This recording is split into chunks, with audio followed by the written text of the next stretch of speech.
All right. Why don't we get started? Is everybody ready? Great. Good evening, everybody. My name is Mark Triplett. I'm the new superintendent for Newark Unified.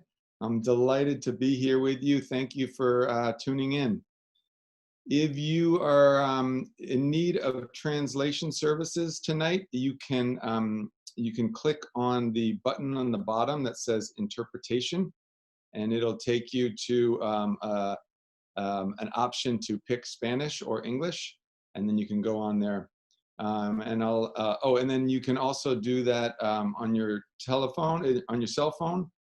It's a little bit different, but you can click where it says on the bottom where it says more, and then go to the different options of picking English or Spanish. So I'm going to say that again in Spanish, and then we'll get started.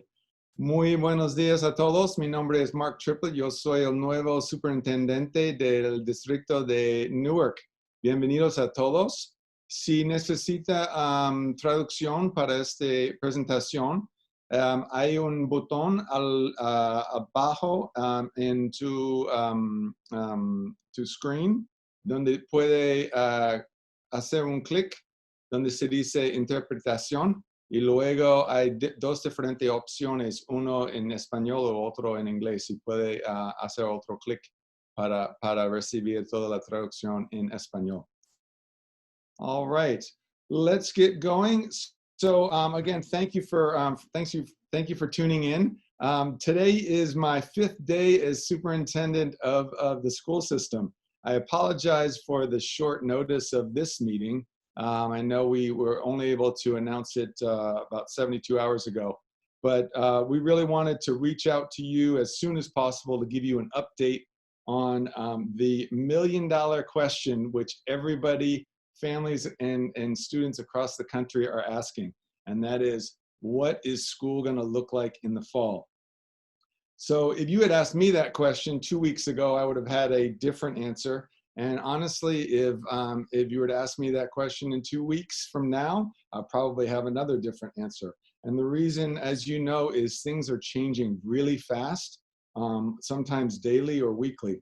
So our goal tonight is actually not to tell you exactly how school will look like in the fall, but rather to show you a flexible framework for how we are going to be ready, whether we are still in shelter in place, or whether we are actually able to be doing some in-person learning. First and foremost, our top priority is going to be the safety and well-being of our young people, of our families, and our staff.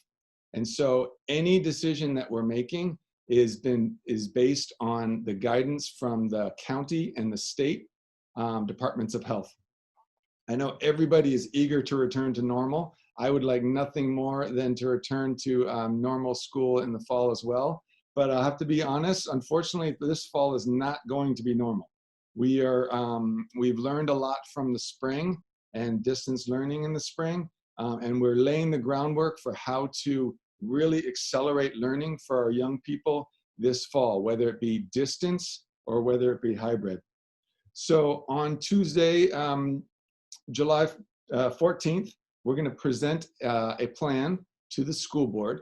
And what we're doing tonight is we wanted to share a draft of that plan so that we could get feedback from you, and you could really help us shape the very best option for the fall. So what you're going to see is a plan. It is not set in stone yet. The other reason for that is because we still need to make sure that we are coming to an agreement with our union partners. And so until we have agreements from our union partners, all of this is still in draft form. So I just wanted to say that. This is really our best thinking to date, and it's based on state and county guidelines. It's also based on collaboration with some neighboring school districts and the work of many, many people here in our district who have put their minds to figuring out how can we best serve young people in the fall. So with that, I'm going to turn it over to Mr. Dolowich, who's going to talk a little bit more about the goals for this evening and talk a little bit about the details of this plan. Thank you, Dr. Triplett. Good evening, everyone. For tonight's brief presentation, I will be reviewing our current situation, identifying influencing factors that have affected our decision-making thus far, and discuss criteria for restarting in-person instruction. I'll also outline possibilities for a flexible or hybrid model schedule at the elementary, junior, and high school level.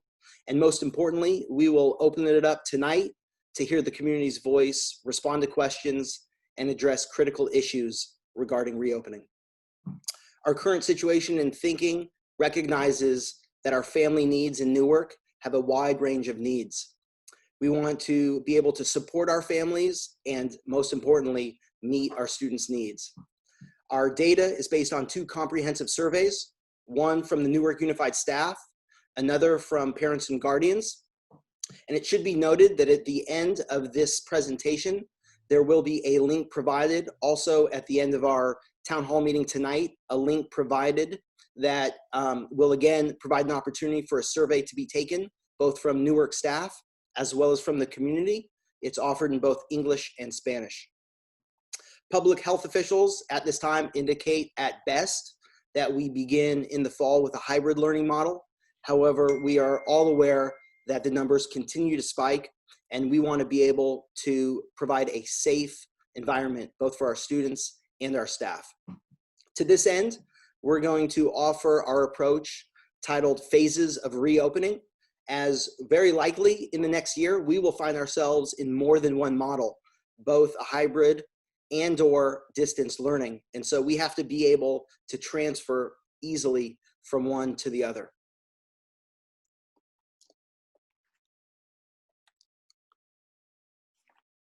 The California Department of Education outlined 4 criteria for a safe return to school. Those 4 criteria include health and hygiene, face coverings, physical distancing, and limiting gatherings. And so we're taking the guidance stronger together, and we're taking the guidance from the state level and also the county level. The county offered 7 tenets for guidance, specifically from the County Department of Public Health. Those 7 include cloth face coverings, face shields, temperature screening, physical distancing, cohort size, the cohort length of time, and how teachers and students move and rotate if and when on campus. So I'm going to turn it over to Dr. Triplett to talk a little bit more specifically about the Alameda County guidance specific to personal protective equipment, known as PPE. Thank you, Mr. Dolowich. So like Mr. Dolowich said, we are really basing all our plans on Alameda County guidance, both from the Public Health Department and the Department of Ed. So wanted to just go over really quickly some of that guidance in terms of what needs to be in place in order for us to at any time be in-person learning. So first of all, you all are very familiar with all of us are familiar with face coverings at this point. So they are required for students, kindergarten and up, except for when eating or drinking, and also required for all staff. The exception will be students who are unable to wear them due to special circumstances such as particular developmental or health diagnoses that limit their ability to wear these. In addition, the county has articulated that face shields are permissible as a substitute for the face coverings for both teachers and students who are unable to wear them for reasons of age and special needs. Could you go to the next slide, Mr. Dolowich? Yes. Hold on. All right. Oh, I think you jumped one. There we go. Let's see here. Oh, having minor technical difficulties. What would a virtual town hall meeting be without one? Okay, so within the guidelines for screening and distancing, because I know many people are wondering about how we will be screening and what are the requirements and what things we put in place around physical distancing. So the county is articulating that students and families and staff are going to be required to self-screen at home before entering the building. So if for whatever reason someone is not able to do that, then we will be able to provide screening, temperature screening on the site, both visual and temperature. For physical distancing, of course, you've heard about the 6 feet distance. So as practical, the county has said that desks should be placed 6 feet apart and arranged in a way that minimizes face-to-face contact. And I can say that our amazing custodial staff and facilities department have already been deep into deep cleaning of the schools and already setting up classrooms for the possibility of coming back in person and desks being 6 feet apart. So in terms of cohorts, so one of their requirements is going to be that anytime a school returns to in-person learning, the cohorts in class cannot be as large as they used to be, cannot be 32 per class, and in fact really need to be 12 or less. And so as practical, students should remain in the same space in groups as small and as consistent as possible. And so when it is not possible, such as in secondary, high school, and junior high, that's when face coverings and limited group gatherings are a higher priority. Mr. Delowich will explain a little bit more of that. You'll see that in the schedule when we get to that. In addition, there's guidelines around the length of time. So cohorts, maintaining cohorts stable for at least 4 weeks is a critical part of the guidelines. And then if new students enroll, they of course can be placed in an already established cohort upon enrollment. And then lastly, part of the guidelines around cohorts is the teacher-student movement and rotations. So what is articulated is that teachers will be able to teach different cohorts of children as long as they are practicing physical distancing protocols. For the younger kids, keeping a physical distance from teachers will be difficult, and so that's why the idea of stable cohorts, small groups of 12 that don't rotate or change is what's expected for the younger grades. So those are the current Alameda County guidelines for how to conduct in-person learning. We will continue to share these and any changes to these as that occurs. And with that, I want to turn it back over to Mr. Delowich, who's going to talk more about some of the specifics around what we're recommending and what's been recommended by the Instructional Planning Committee. Thank you, Dr. Triplett. As many may be aware, the district has 5 functioning committees in preparation for planning to reopen. The committee that I help co-chair and lead is titled the Instructional Planning Committee, and we've met a number of times.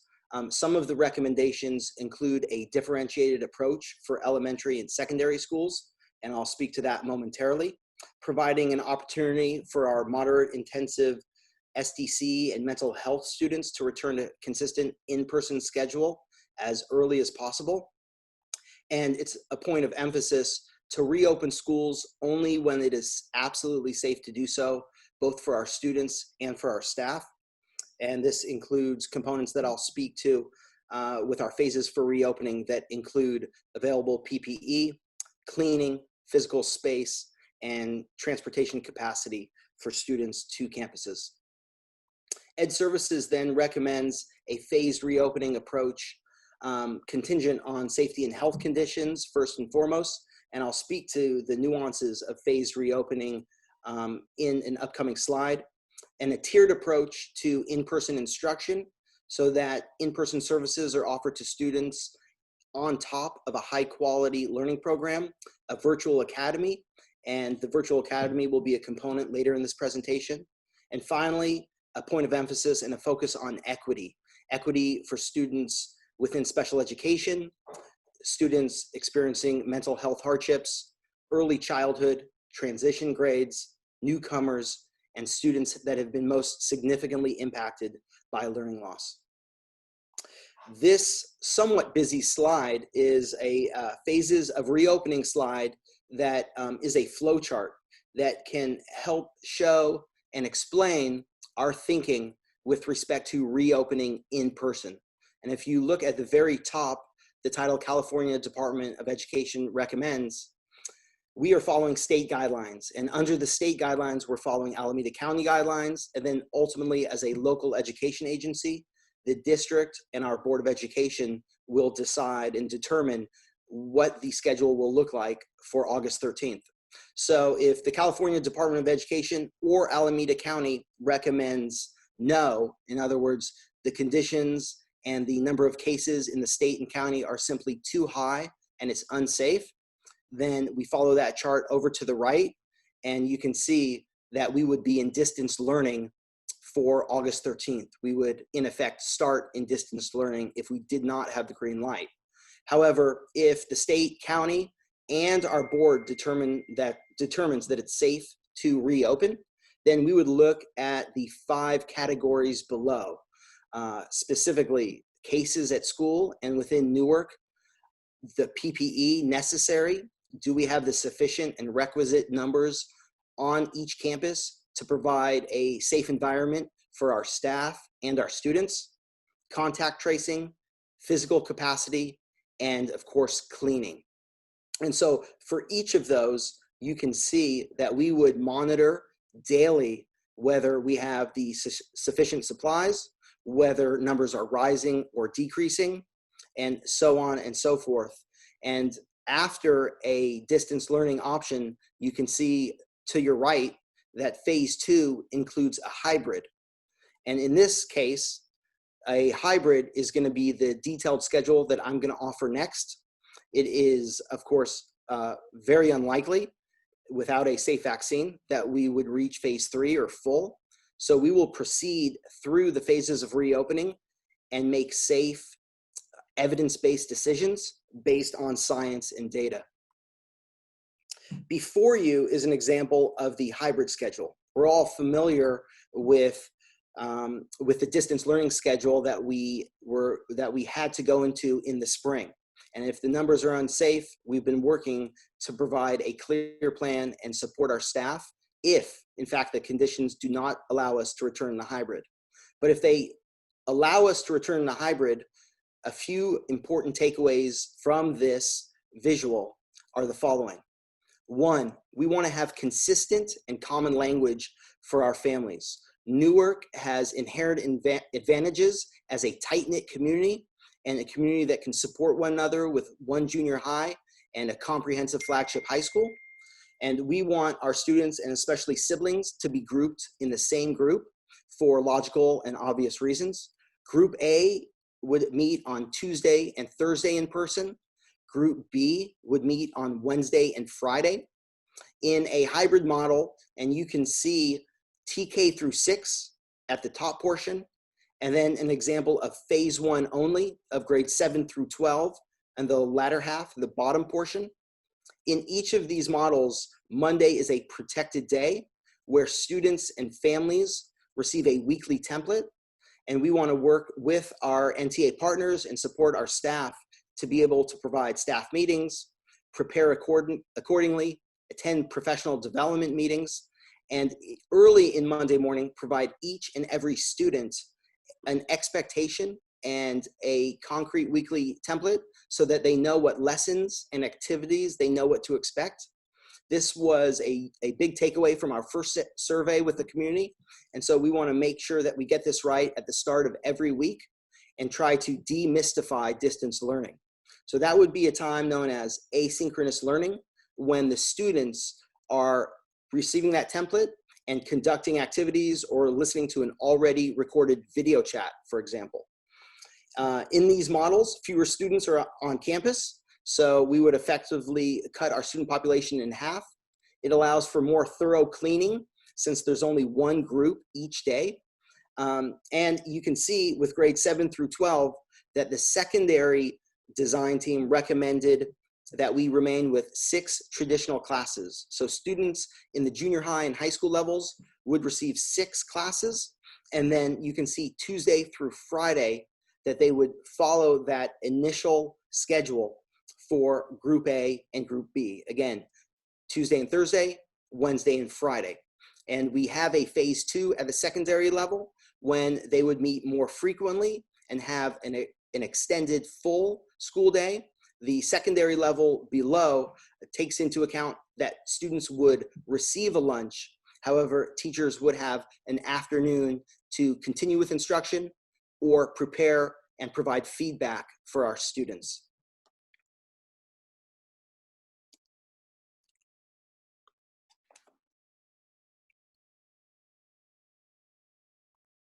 What you see before you is the virtual academy.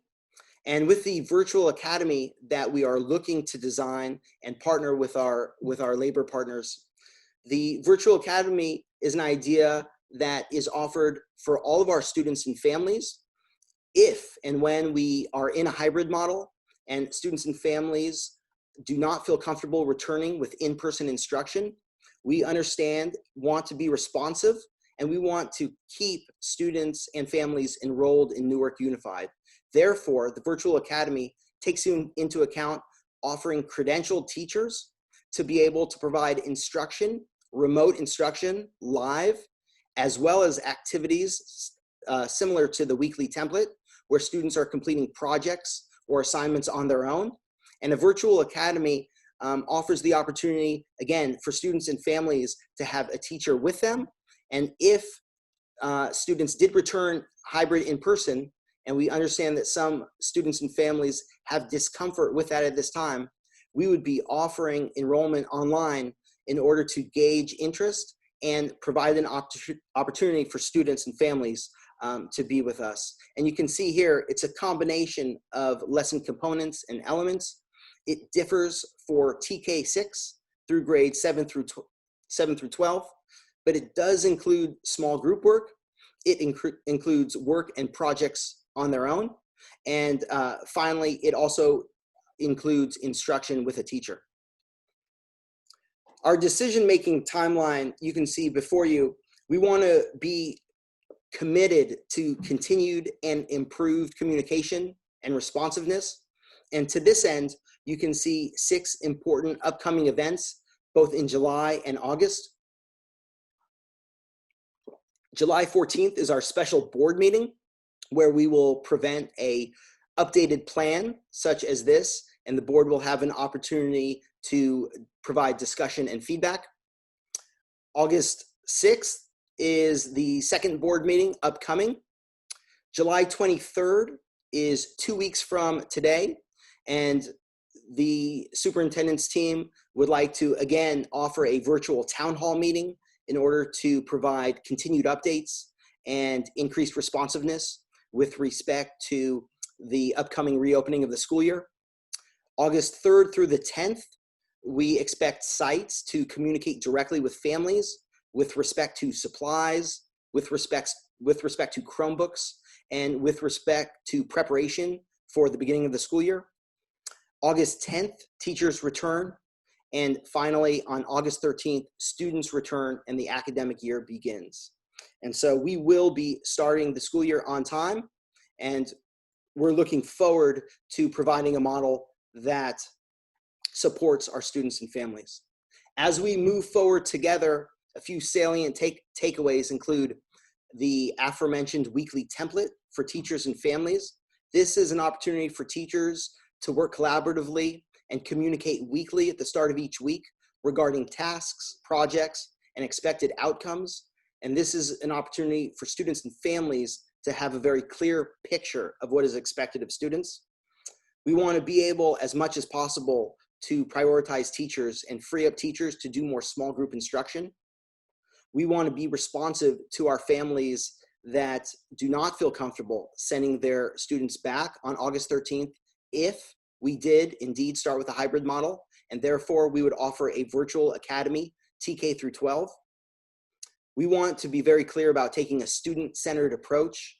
The pandemic has affected all of us, including our social emotional learning, as well as our mental health. And we want to prioritize the mental health, support our staff, but most importantly, support our students, and develop a new graduate profile of what we expect our Newark graduate to be, with 21st century skills and a component for an internship. And finally, we want to be able to recognize and honor the Newark expertise that lies within. We have absolutely fantastic and outstanding experienced teachers that can support one another, that can collaborate. And we want to create a training of trainers model so that teachers are able to set up their classroom remotely if that's their choice and they want to do that in July or August, and do so in a collaborative manner, and they can lean on one another. And so we would have teacher leaders help us lead the way. We want to thank you for your input as we're about to open it up to chat questions for the virtual town hall meeting. And again, we'll be offering a second virtual town hall meeting July 23rd. Please know both at the end of this presentation, there will be an English and Spanish survey provided in the chat box. And there will also be an English and Spanish survey, the same one, uploaded on our website. And so we can use that data in order to troubleshoot and problem solve and support the board in making the safest and best decision possible for our Newark students and families. Thank you. Thank you, Mr. Dolowich, and thank you to the team who has been doing all of this work, putting this together. So a couple things before we take questions from the chat. And many people have sent messages that the YouTube channel is not up and running. It sounds like there is a technological glitch there. So please know that we're recording this whole presentation, and it'll all be available online on the website tomorrow. So anybody who was not able to get in here now will be able to see it and also be able to complete the surveys tomorrow. We're also planning on having a Spanish translation put up on the web as well. The other thing I just wanted to state, I think we neglected to mention, is any concerns around accessibility for the internet and computer use. So I'm really delighted to hear that that we are one-to-one across the district. So that means that any student who needs a Chromebook to take home will have that available for them. In addition, the team had purchased hotspots. So any family that does not have Wi-Fi access at home will be able to support with that as well, because it's imperative that all of our kids have access online. So I'm going to turn it over to Ms. Castillon, has been monitoring the chat, and she's going to mention or lift up one at a time some of the questions that are coming up, and then we'll do our best to answer them. Ms. Castillon? Thank you. Yes, thank you, Dr. Triplett. So I'm going through the questions. The first one we have here is, my son is attending a special education program at Music Elementary. Do you make a specific plan for special education? And the answer is absolutely. All students with individual education plans and that are a part of our STC programs have individualized plans, and we design them with a collaborative team, including teachers, administrators, support staff, and participants, parent, guardians, advocates, to meet the needs of our students. Terrific. And I think we'll have more information and details about those structures at the next town hall. Is that right, Mr. Dolowich? Correct. Great. Before you go on, Ms. Castillon, I just got an update that the YouTube channel is working. So people are on there and are able to see the live stream. So thank you to the IT team. Awesome, thank you. The next question we have is, when will an actual decision actually be made on how students will how the schools will reopen? Will it be in the next NUSD meeting on the 14th? Great. So we will be presenting what we presented tonight with some changes based on your feedback on Tuesday, on the 14th. I do not expect that we will have a concrete, definitive answer to whether or not we're in distance learning or in the hybrid model on the 14th. And I know that's really frustrating, but honestly, I think we should expect and be prepared to have to pivot between distance learning and in-person learning throughout the fall. So my hope is that as we get closer to August, and hopefully on the 23rd, although I don't want to make any promises, that the county and the state will have more information about about the direction of the pandemic, and we hopefully will be able to make a more definitive call at that point. But what we really want to communicate is, and make sure everyone is understanding, is how we will pivot between distance learning and hybrid, a hybrid blended learning model as the case needs. Thank you. Next question. How will you go about deciding which children will be able to enter in-person schooling with the reduced class numbers? You want me to start, Mr. Delowich, and then you can feel free to chime in. I'll just say that we are really prioritizing equity, and the students that have had the greatest challenges are the students that we really want to prioritize for in-person learning. But our goal is that every student is able to do some degree of in-person learning in the fall. Can you add anything to that, Mr. Delowich? Absolutely. If we are able to offer the virtual academy, we've already conducted a survey and over 20% of our families have expressed interest. And if we do in fact offer the hybrid model with in-person instruction at any time in the fall, that effectively divides the student population in half. You have a group A and a group B. And coupled with the students that would not be present for a virtual academy, we're looking at approximately 40% of students on campus at any time, drastically reducing the total mass gathering. Okay, thank you. The next question, in regard to that, they're asking, what would be the time? Will groups be in school all day or half day? That's a great question.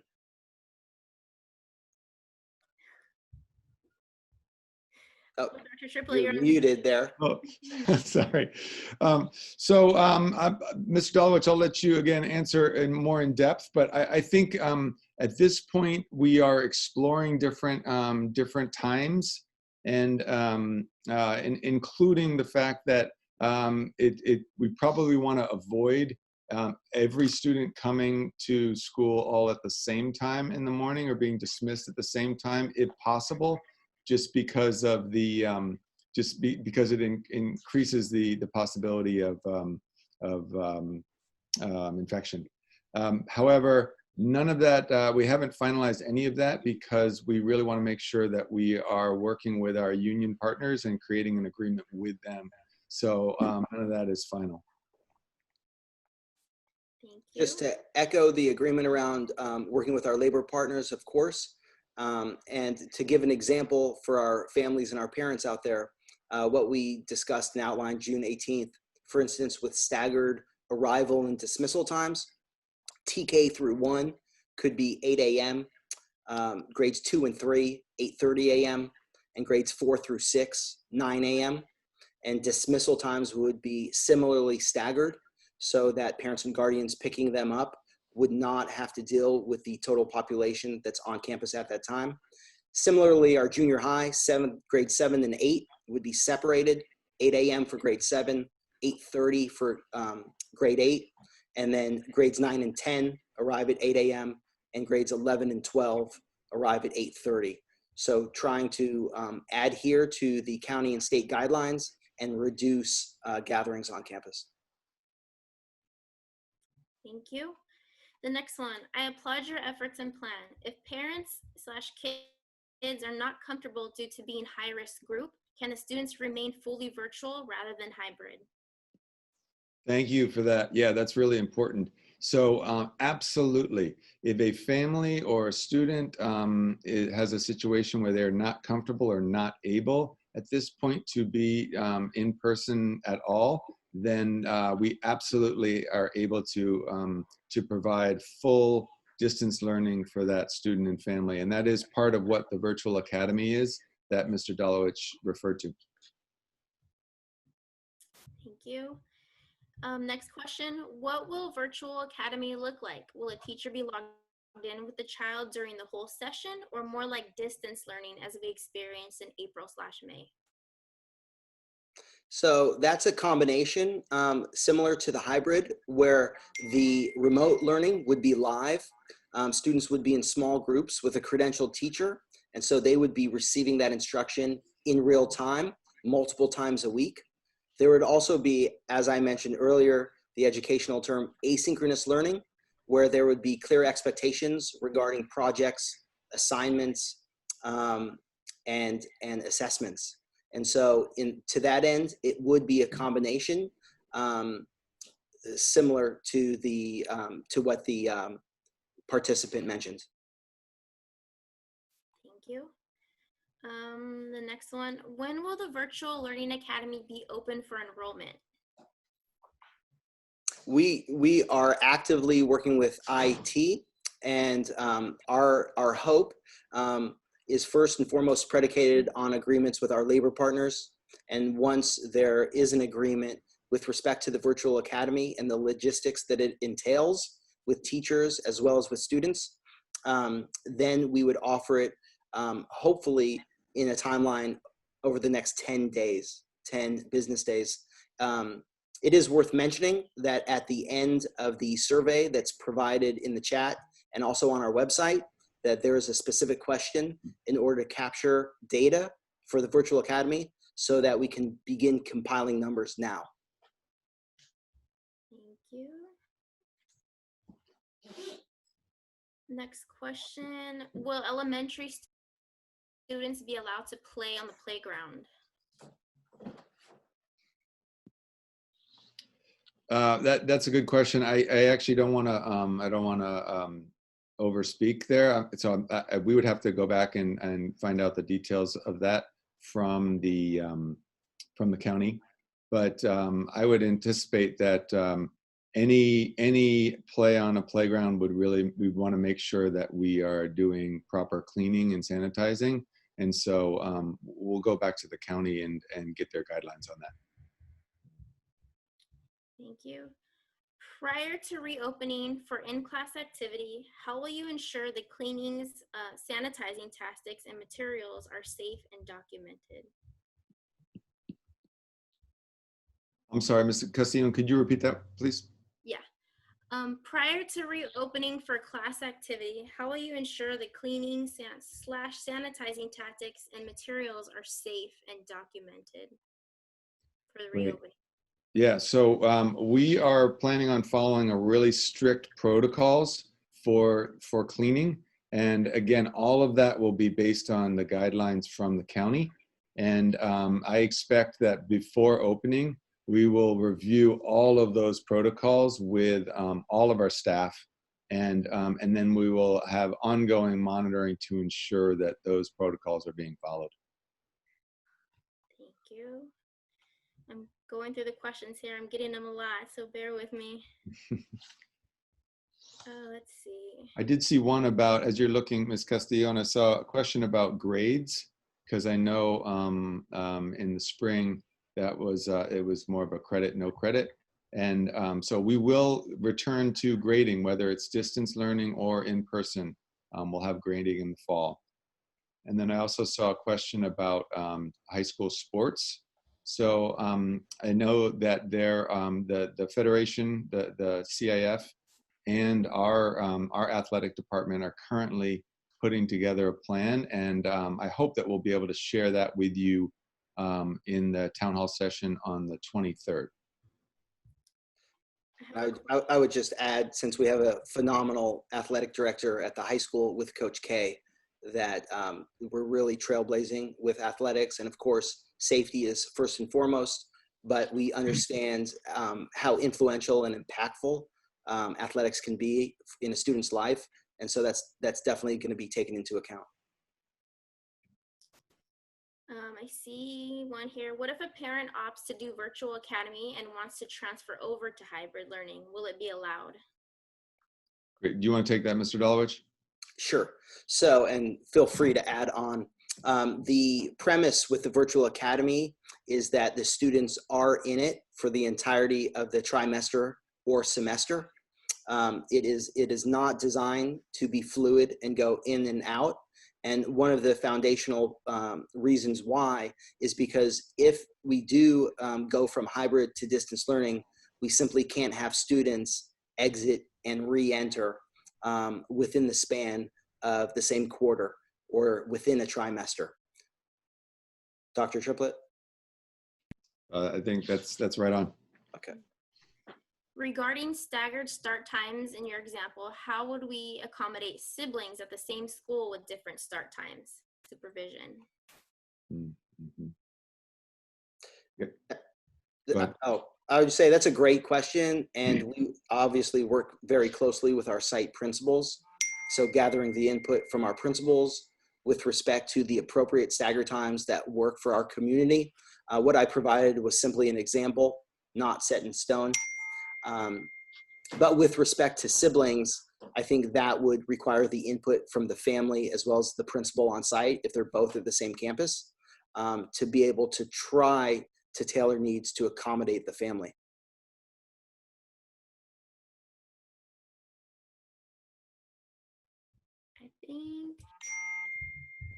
I think I had some internet issues there.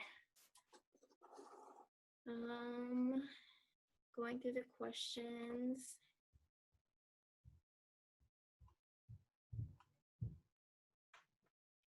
What will be the protocol if COVID is in a class or on campus?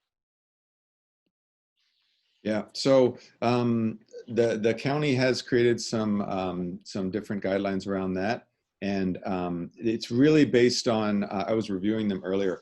It's really based on a case-by-case situation, and what happens is anytime a case is identified, then the county we let the county know. They maintain absolute confidentiality. They don't take any sort of, they don't record social security numbers or anything like that or documentation status, but they then support to identify what the possible contagion could have been. And then we follow I'm blanking on the term now. The tracing. Contact tracing? Contact tracing, thank you. Then what we do is the county helps to for us to follow a process of contact tracing, so identifying who a given individual has been in contact with, and then notifying those people so that we can ensure that people that are sheltering and are not returning to school if they have been exposed. Another question, if children need more help like IEPs, how will the access be given to the children to complete any homework given through this period? Will there be more access to get the help for homework given?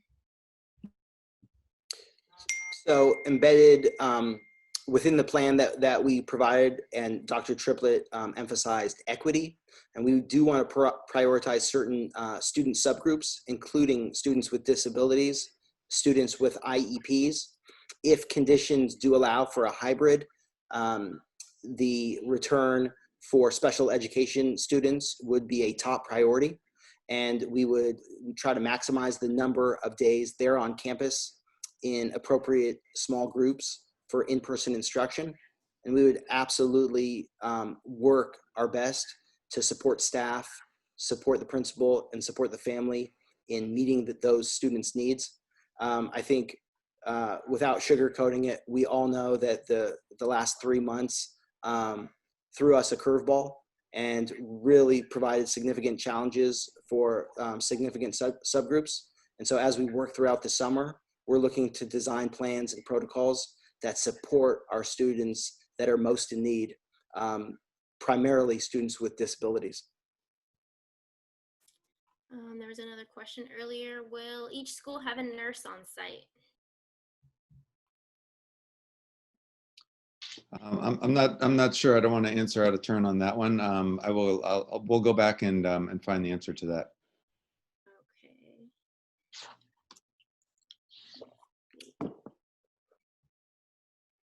I'm not sure if I missed any. Some being asked more than once. I'm still going through the list. I will say, and I think that's a good point, Dr. Triplett, that we can research and come back to the healthcare practitioners, that we have a fantastic district nurse in Agnes Lopez, who is in regular contact with Alameda County Public Health Department and is on all of our weekly calls as a management team with respect to updates and protocols. So I have a reverse question from the one earlier, the one how we asked if they opt for virtual, can they go back to hybrid? This one is if they opt for hybrid, can they go back to a virtual academy? So if they start out with a hybrid, can they transfer into virtual, all virtual academy? So two things to note. One, this is still contingent on agreements with our labor partners as we work to design the virtual academy. I think that needs to be said outright. And two, unfortunately, the answer is no. It's not a fluid situation. If we design the virtual academy and allow for reevaluation, that would be at either a trimester or semester mark. And that may be a possibility if a family or student wants to reassess then, but not before then. If a child is out due to illness, could they piggyback on the virtual teaching platform? So I think we're going to deal with every situation on a case-by-case basis, along with our student services department. And sometimes that includes independent study in the past when families need to travel for personal reasons, or with respect to remote learning, if the student is able to continue, and for example, our district is in distance learning, then they could effectively remain with their class or cohort with that same teacher, not needing to transfer to a virtual academy. So it's very case specific. Without more details, it's hard to provide a definitive answer. What about an on-campus after-school program? Will they be allowed to run to support those children who will be in hybrid learning? My daughter's campus has the program Think. Right. I did hear from the county on a call this morning that they're creating plans for both athletics and after-school programs. And my understanding is it'll follow very similar guidelines to the regular school day. So part of it will be that students will need to stay in a cohort. And one challenge will be that a student most likely would not be able to do both a sport and do other a sport and also do other after-school programs, because then it would be crossing different cohorts. So we will have more information about that in the upcoming weeks. Okay. I see a number of questions on there, Ms. Castillon, about childcare. Yeah, that was my next one, actually. Will after-school childcare be available? And if so, will it only be on-campus days based on cohort? So we're currently thinking through the childcare options. So don't have any information right now on that, but that's definitely something that we want to work through and iron out. Thank you. And I'm not sure if you answered this one yet. I may be repeating it, and I apologize if I am, but it says, hi, I'm not sure if my question was answered. If we choose virtual academy and our child receives speech therapy or some special services, is the academy still an option, and would they receive the same service virtually?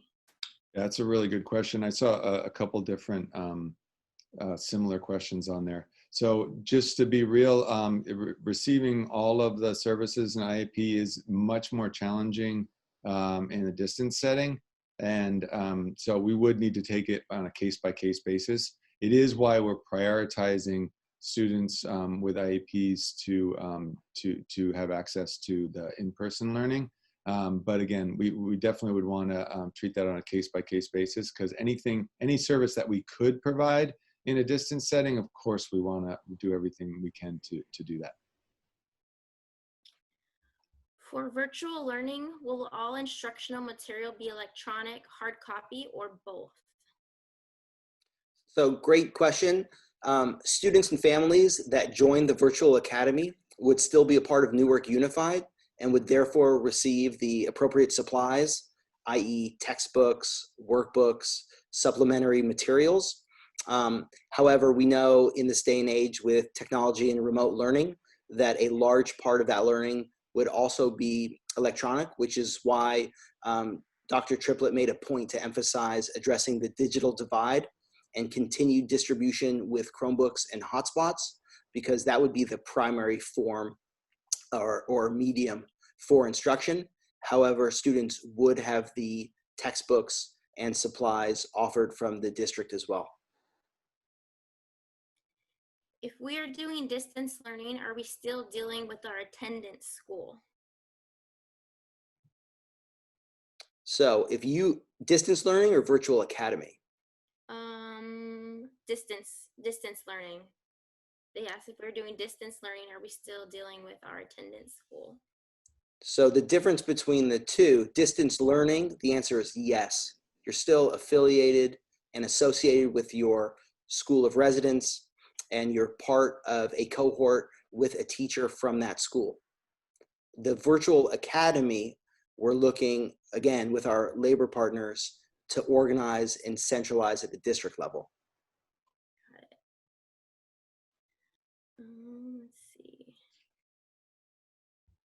Can you elaborate on the high school schedule of 6 classes? How long will each class run, and how long is the break between each class? Who will clean the classroom and materials before another class comes into the classroom? Would you like me to jump in there? Yeah, thanks. Sure. So we're really grateful to have Miss Rangel as our principal at Newark Memorial High School, and she worked with the secondary design team that included specialists, staff members, and teachers from secondary schools throughout Newark. With respect to the schedule, they designed a phase 1 and a phase 2. The phase 1 that I shared briefly, and this that presentation will be made available on our website. The phase 1 is a modified instructional day, and the modified instructional day attempts to limit the the amount of movement and transitions that students are having. It also includes lunch for the students. However, the students then have that lunch off campus, and the staff continue with remote instruction, provide academic feedback, or plan and collaborate based on the day of the week. And students go home at an earlier time in phase 1. They still have all 6 classes, and they're in a group A and group B Tuesday through Friday. The difference with phase 2 then at the secondary schools with junior high and the 2 high schools is that the day becomes a complete instructional day as it would previously. And so those 6 classes would follow a traditional bell schedule with the changes of the staggered arrival and dismissal times. And they would still have all 6 classes. Lunch would be on campus in phase 2. Based on the conditions, and we know about the numbers with COVID, that it makes a lot of sense, again, to prioritize the safety of our students and staff. And so if and when we do return in a hybrid model at the secondary school level, those 6 classes would be modified with the instructional day to end earlier. Thank you. So I have a few questions. If you can elaborate more on the difference between distance learning and virtual academy. I've got about 3 or 4 that came in here in the last minute or 2. Sure. And you want me to begin, and then I can allow you to weigh in, Dr. Triplett, or Sure. would you like to start? No, you go ahead. Well, one of the primary differences between the virtual and the distance is that the distance, as Dr. Triplett mentioned, we need to be able to pivot. If conditions dictate that we're allowed to go hybrid, then based on that flow chart, we're going to prioritize in-person instruction because we know that's best for relationships between teachers and students. If it's unsafe, we're going to start in distance learning. That very well may happen within the span of the same quarter or the same semester. In that case, the virtual academy allows students whose families and students do not feel comfortable returning to know that they're still having a teacher provide instruction, they're receiving academic grades that are part of a transcript, and they remain a part of NUSD. And so the difference, part of that difference is the lack of fluidity between the two models. But in both models, they have a credentialed Newark Unified teacher. Thank you. Thank you. Question in regards to Chromebooks. Will siblings in the same household still need to share Chromebooks as we did in March? Yeah, that's a good question. So we really want to prioritize that every student has a Chromebook. But of course, if there's a family that where there is a Chromebook, then we're going to do everything we can to get one to each student. But we will need to prioritize first a household that doesn't have any Chromebook. So our hope is that the hope is yes, but first and foremost, we're going to make sure that every family has access. Okay, and I'm going back through to see if I think we have time for one more, and then we should wrap up. Let's see. This one, will NUSD teachers and any other staff who are high risk be given the options to teach virtually? Is a question that just came up. Yeah, so that's really don't want to speak out of turn on that one because it's really contingent on the agreement and the MOU with the teachers union. So we will be able to answer that soon, we hope, but it really depends on the agreement that's reached. Okay. So any questions? I have some people asking if any questions that were not answered here, how can they be answered? Excellent. Yep. So we're going to collect up all these. I want to thank everybody for their questions and participating tonight. We'll collect up all the questions and then we'll collate them and do our best to create responses that we could post on the website for all the questions in groups, of course, in thematic groups. So I think we're almost out of time. And so I did just want to wrap up and number one, thank the entire team that is supported tonight. There's a whole bunch of people in the background that did amazing work to put this together. I want to remind everybody that we will be having a board meeting on Tuesday. Please tune in. And then also that our next town hall will be on the 23rd, where we'll have even more updates and more information about a whole host of aspects of the fall reopening. And then lastly, please do fill out the survey. It's short, but it really would be helpful for us to give us a sense of your concerns and your priorities. And I look forward to meeting all of you, not just virtually, but in person this school year. I am so excited to be here in Newark. In my 5 days here, I've been struck by the amazing people and the amazing potential of this district. And so I am really optimistic and positive that we're going to achieve great things, not just this year, but into the future. So thank you. Have a great night, and we'll see you soon.